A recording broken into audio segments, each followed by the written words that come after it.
L'Aquitaine, terre des eaux. L'Aquitaine tire son nom du mot latin aqua, eau, en raison de l'importance des ressources en eau et de l'abondance des sources thermales qu'elle présentait déjà sous la Gaule de Jules César. Aujourd'hui encore, l'eau constitue un patrimoine naturel riche, lacs et étangs, bassins d'Arcachon, estuaires de la Gironde, eaux souterraines, gaves, etc.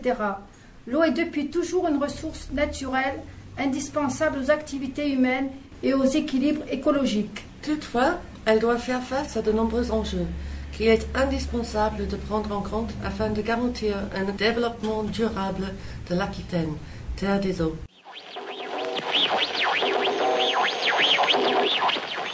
Bonjour Monsieur Flour, merci de nous accueillir.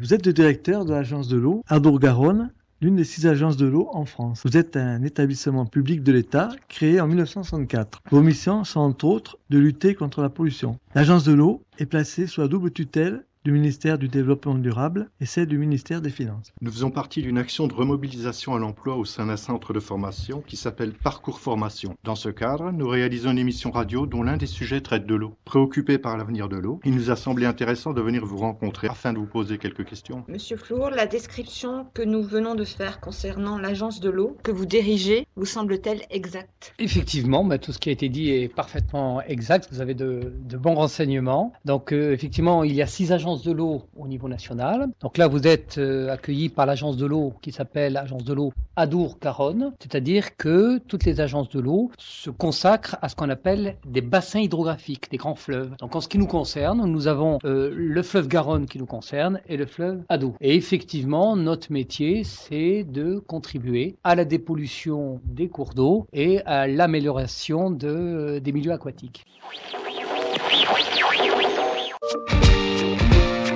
En nous basant sur des informations trouvées sur le site Formation Yoga du Rire, voici ce que nous pouvons dire sur le rire. Peux-tu me dire, Rosa, quels sont les bienfaits du rire en entreprise? Il baisse le taux d'absentéisme, il permet d'augmenter les performances du personnel, il amène également un état d'esprit dynamique et volontaire. Et ce n'est pas tout, il stimule aussi la créativité, l'efficacité, rend plus à même la prise de décision et améliore la communication entre collaborateurs. Isabelle, et dans le quotidien, à quoi sert le rire? Eh bien, il faut que vous sachiez que le rire a des bienfaits qui sont bénéfiques. Mais quels bienfaits? Il rend heureux et chasse le stress en libérant et en produisant de la dopamine et de l'adrénaline. C'est quoi la dopamine? C'est l'hormone du bonheur et du plaisir. Anthony, sais-tu si le rire a d'autres vertus?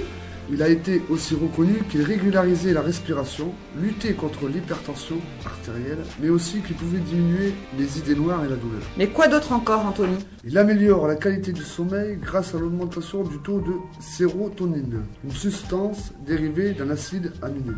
À ton avis, Xavier, le rire est-il bon pour la santé? En effet, il engendre une meilleure oxygénation du sang et des tissus. Il produit de la noradrénaline, donc une meilleure régulation de l'humeur. Le rire augmente aussi l'activité des lymphocytes et celle de l'immunoglobine. Et toi, Nicolas, que penses-tu que le rire apporte? Je pense qu'il améliore la qualité du sommeil et augmente le taux de sérotonine. De plus, il induit une douce stimulation entraînant tonicité et décontraction. Le rire réduit le mauvais cholestérol et augmente le bon cholestérol.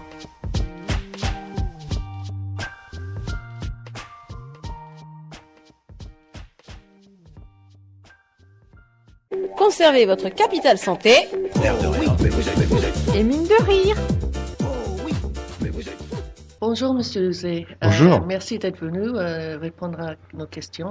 Pour l'émission que nous faisons sur le rire, vous avez créé des clubs de rire, des ateliers, et vous travaillez aussi avec les institutions, les hôpitaux, les associations, surtout le rire tonique. Exactement. En fait, il y a de ça quelques années, je me suis posé la question. Ça faisait 5 ans que j'animais un club du rire à Versailles, tous les vendredis, et où j'étais en contact avec différentes institutions, où je faisais quelques interventions, et en déménagement, en venant sur Bordeaux, je me suis posé la question de dire qu'est-ce que je peux faire avec ce truc-là? Est-ce que ça peut intéresser les entreprises dans lesquelles je travaille couramment en tant que formateur? Et puis j'en ai parlé à ma femme, et ma femme m'a posé la question en disant mais est-ce que tu te vois en train de rire tous les jours, toi? Justement, j'allais vous demander, est-ce que ça vous arrive de pleurer? Oui, bien sûr, parce que finalement le rire c'est le meilleur garant d'avoir encore de disponible l'expression de ses émotions.